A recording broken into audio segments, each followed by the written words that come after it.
श्रीमद् भागवत महापुराण 9वां स्कंद 14वां अध्याय चंद्रवंश का वर्णन।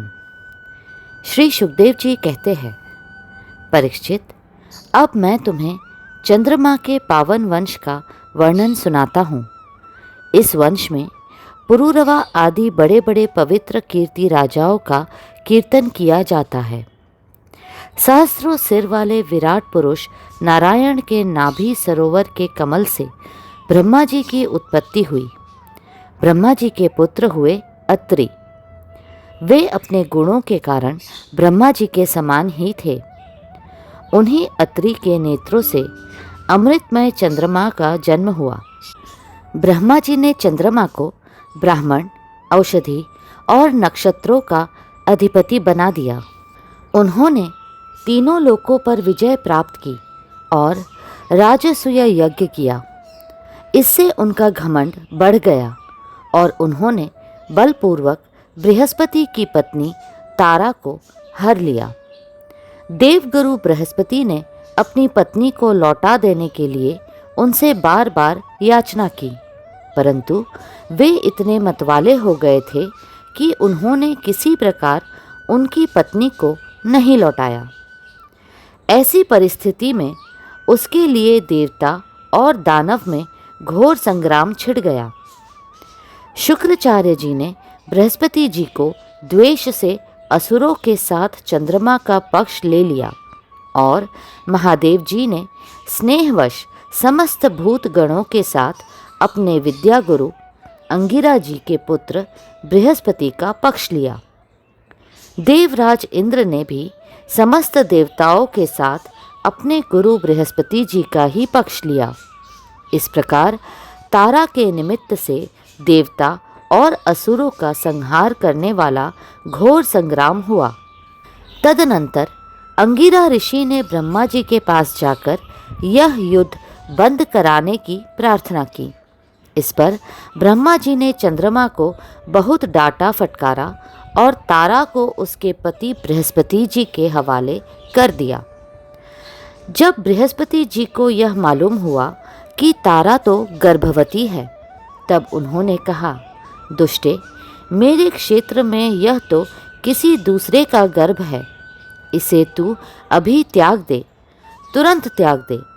डर मत, मैं तुझे जलाऊंगा नहीं, क्योंकि एक तो तू स्त्री है और दूसरे मुझे भी संतान की कामना है। देवी होने के कारण तू निर्दोष भी है ही। अपने पति की बात सुनकर तारा अत्यंत लज्जित हुई। उसने सोने के समान चमकता हुआ एक बालक अपने गर्भ से अलग कर दिया। उस बालक को देखकर बृहस्पति और चंद्रमा दोनों ही मोहित हो गए और चाहने लगे कि यह हमें मिल जाए। अब वे एक दूसरे से इस प्रकार जोर जोर से झगड़ा करने लगे कि यह तुम्हारा नहीं, मेरा है। ऋषियों और देवताओं ने तारा से पूछा कि यह किसका लड़का है, परंतु तारा ने लज्जावश कोई उत्तर न दिया। बालक ने अपनी माता की झूठी लज्जा से क्रोधित होकर कहा, दुष्टे, तू बतलाती क्यों नहीं? तू अपना कुकर्म मुझे शीघ्र से शीघ्र बतला दे। उसी समय ब्रह्मा जी ने तारा को एकांत में बुलाकर बहुत कुछ समझा बुझाकर पूछा। तब तारा ने धीरे से कहा कि चंद्रमा का। इसलिए चंद्रमा ने उस बालक को ले लिया। परीक्षित, ब्रह्मा जी ने उस बालक का नाम रखा बुध, क्योंकि उसकी बुद्धि बड़ी गंभीर थी। ऐसा पुत्र प्राप्त करके चंद्रमा को बहुत आनंद हुआ। परीक्षित, बुध के द्वारा ईला के गर्भ से पुरूरवा का जन्म हुआ। इसका वर्णन मैं पहले ही कर चुका हूं। एक दिन इंद्र की सभा में देवर्षि नारद जी पुरूरवा के रूप, गुण, उदारता, शील स्वभाव, धन संपत्ति और पराक्रम का गान कर रहे थे। उन्हें सुनकर उर्वशी के हृदय में काम भाव का उदय हो आया और उससे पीड़ित होकर वह देवांगना पुरूरवा के पास चली आई। यद्यपि उर्वशी को मित्रावरुण के शाप से ही मृत्यु लोक में आना पड़ा था। फिर भी पुरुष शिरोमणि पुरूरवा मूर्तिमान कामदेव के समान सुंदर है, यह सुनकर सुर सुंदरी उर्वशी ने धैर्य धारण किया और वह उनके पास चली आई। देवांगना उर्वशी को देखकर राजा पुरूरवा के नेत्र हर्ष से खेल उठे। उनके शरीर में रोमांच हो आया। उन्होंने बड़ी मीठी वाणी से कहा। राजा पुरूरवा ने कहा, सुंदरी, तुम्हारा स्वागत है, बैठो, मैं तुम्हारी क्या सेवा करूं? तुम मेरे साथ विहार करो और हम दोनों का यह विहार अनंत काल तक चलता रहे। उर्वशी ने कहा, राजन, आप सौंदर्य के मूर्तिमान स्वरूप है। भला ऐसी कौन कामिनी है जिसकी दृष्टि और मन आप में आसक्त न हो जाए, क्योंकि आपके समीप आकर मेरा मन रमण की इच्छा से अपना धैर्य खो बैठा है। राजन, जो पुरुष रूप, गुण आदि के कारण प्रशंसनीय होता है, वही स्त्रियों को अभिष्ट होता है। अतः मैं आपके साथ अवश्य विहार करूंगी, परंतु मेरे प्रेमी महाराज, मेरी एक शर्त है। मैं आपको धरोहर के रूप में भेड़ के 2 बच्चे सौंपती हूँ। आप इनकी रक्षा करना। वीर शिरोमणि, मैं केवल घी खाऊंगी और मैथुन के अतिरिक्त और किसी भी समय आपको वस्त्रहीन न देख सकूंगी। परम मनस्वी पुरूरवा ने ठीक है ऐसा कहकर उसकी शर्त स्वीकार कर ली और फिर उर्वशी से कहा, तुम्हारा यह सौंदर्य अद्भुत है, तुम्हारा भाव अलौकिक है, यह तो सारी मनुष्य सृष्टि को मोहित करने वाला है। और देवी, कृपा करके तुम स्वयं यहाँ आई हो, फिर कौन ऐसा मनुष्य है जो तुम्हारा सेवन न करेगा? परीक्षित, तब उर्वशी काम शास्त्रोक्त पद्धति से पुरुष श्रेष्ठ पुरूरवा के साथ विहार करने लगी। वे भी देवताओं की विहार स्थली चैत्ररथ, नंदनवन आदि उपवनों में उसके साथ स्वच्छंद विहार करने लगे।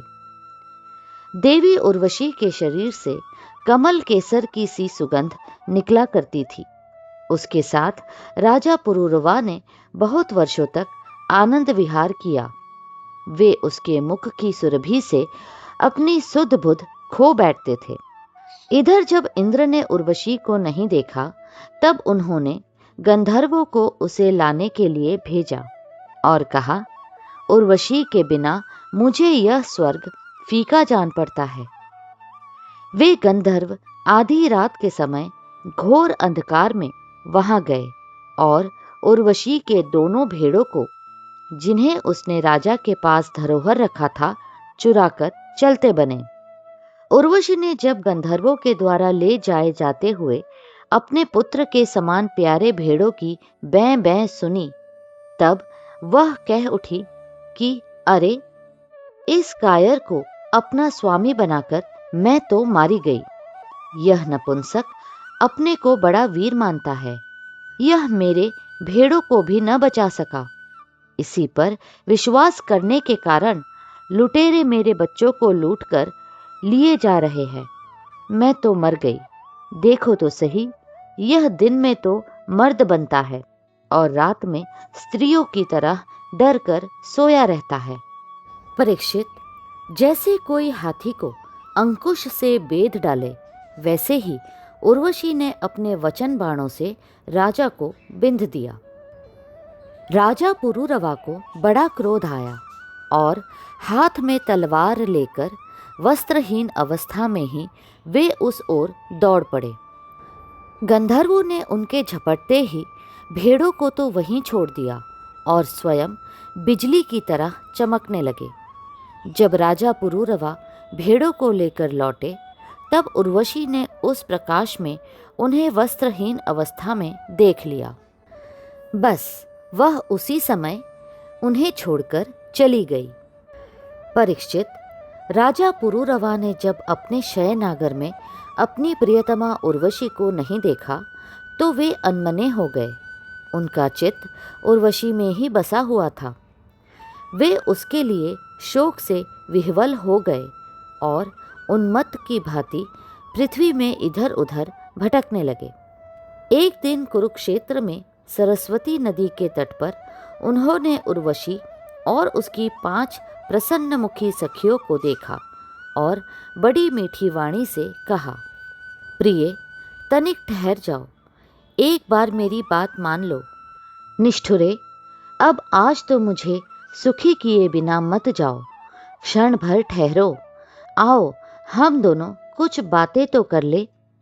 देवी, अब इस शरीर पर तुम्हारा कृपा प्रसाद नहीं रहा, इसी से तुमने इसे दूर फेंक दिया है।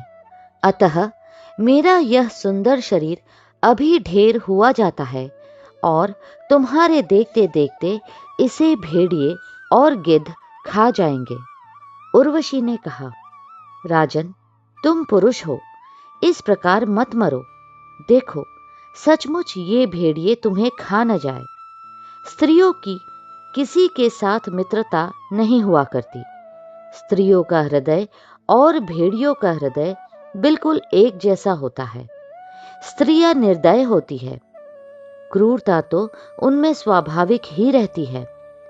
तनिक सी बात में चिढ़ जाती है और अपने सुख के लिए बड़े बड़े साहस के काम कर बैठती है। थोड़े से स्वार्थ के लिए विश्वास दिलाकर अपने पति और भाई तक को मार डालती है। इनके हृदय में सौहार्द तो है ही नहीं। भोले भाले लोगों को झूठ मूठ का विश्वास दिलाकर फांस लेती है और नए नए पुरुष की चाट से उल्टा और स्वच्छंद चारिणी बन जाती है। तो फिर तुम धीरज धरो, तुम राज राजेश्वर हो, घबराओ मत। प्रति 1 वर्ष के बाद एक रात तुम मेरे साथ रहोगे, तब तुम्हारे और भी संतानें होंगी। राजा पुरूरवा ने देखा कि उर्वशी गर्भवती है, इसलिए वे अपनी राजधानी में लौट आए। 1 वर्ष के बाद फिर वहां गए। तब तक उर्वशी एक वीर पुत्र की माता हो चुकी थी। उर्वशी के मिलने से पुरूरवा को बड़ा सुख मिला और वे एक रात उसी के साथ रहे। प्रातःकाल जब वे विदा होने लगे, तब विरह के दुख से वे अत्यंत दीन हो गए। उर्वशी ने उनसे कहा, तुम इन गंधर्वों की स्तुति करो, ये चाहे तो तुम्हें मुझे दे सकते हैं। तब राजा पुरूरवा ने गंधर्वों की स्तुति की। परीक्षित, राजा पुरूरवा की स्तुति से प्रसन्न होकर गंधर्वों ने उन्हें एक अग्निस्थाली अर्थात अग्नि स्थापन करने का पात्र दी। राजा ने समझा यही उर्वशी है, इसलिए उसको हृदय से लगाकर वे एक वन से दूसरे वन में घूमते रहे। जब उन्हें होश हुआ, तब वे स्थाली को वन में छोड़कर अपने महल में लौट आए एवं रात के समय उर्वशी का ध्यान करते रहे। इस प्रकार जब त्रेता युग का प्रारंभ हुआ, तब उनके हृदय में तीनों वेद प्रकट हुए। फिर वे उस स्थान पर गए जहां उन्होंने वह अग्निस्थाली छोड़ी थी। अब उस स्थान पर शमी वृक्ष के गर्भ में एक पीपल का वृक्ष उग आया था। उसे देखकर उन्होंने उससे 2 अरणियां अर्थात मंथन काष्ठ बनाई। फिर उन्होंने उर्वशी लोक की कामना से नीचे की अरणी को उर्वशी, ऊपर की अरणी को पुरूरवा और बीच के काष्ठ को पुत्र रूप से चिंतन करते हुए अग्नि प्रज्वलित करने वाले मंत्रों से मंथन किया। उनके मंथन से जात वेदा नाम का अग्नि प्रकट हुआ। राजा पुरूरवा ने अग्नि देवता को त्रय विद्या के द्वारा आहवनीय, गार्हपत्य और दक्षिणाग्नि इन 3 भागों में विभक्त करके पुत्र रूप से स्वीकार कर लिया। फिर उर्वशी लोक की इच्छा से पुरूरवा ने उन तीनों अग्नियों द्वारा सर्वदेव स्वरूप इंद्रियातीत यज्ञपति भगवान श्री हरि का यजन किया। परीक्षित, त्रेता के पूर्व सत्य युग में एकमात्र प्रणव अर्थात ओमकार ही वेद था। सारे वेद शास्त्र उसी के अंतर्भूत थे। देवता थे एकमात्र नारायण और कोई न था। अग्नि भी 3 नहीं केवल एक था और वर्ण भी केवल एक हंस ही था। परीक्षित, त्रेता के प्रारंभ में पुरूरवा से ही वेदत्रयी और अग्नित्रयी का आविर्भाव हुआ। राजा पुरूरवा ने अग्नि को संतान रूप से स्वीकार करके गंधर्व लोक की प्राप्ति की।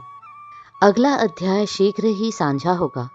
कृपा करके लाइक, सब्सक्राइब और शेयर करें। कृष्णा